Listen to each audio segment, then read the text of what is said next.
Hey, could you confirm if this is Captain AR? Over. This is the Captain in Charge, Captain AR. Stay tuned for vibes. All right, Captain. Roger that. How aircraft stop after landing part Ladies and 1. gentlemen, welcome aboard. This is Captain AR speaking, and I'll be your pilot in command for tonight's flight.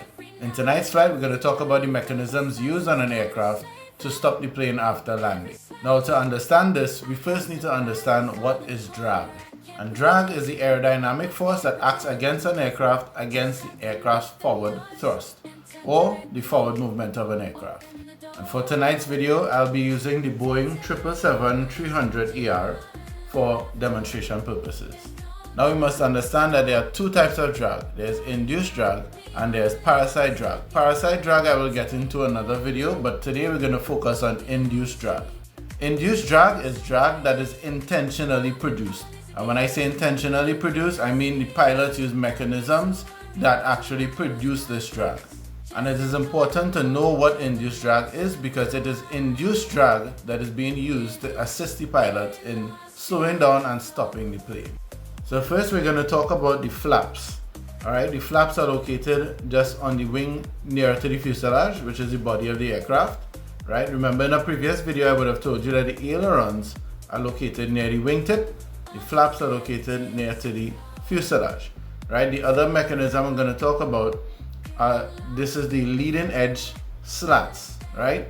And then the third mechanism that is located on the wing, I'm going to talk about the speed brakes or spoilers.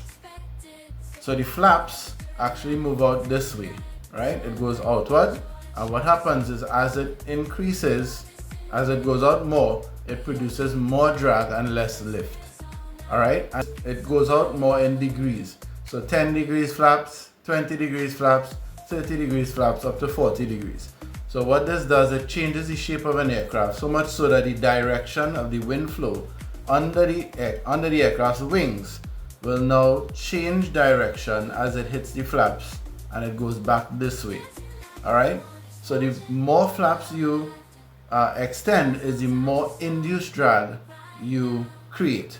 Alright, the wind goes this way, hits the flaps, and starts going back this way. So that is the first mechanism that is used by the pilots to slow down the aircraft. Look out for part 2.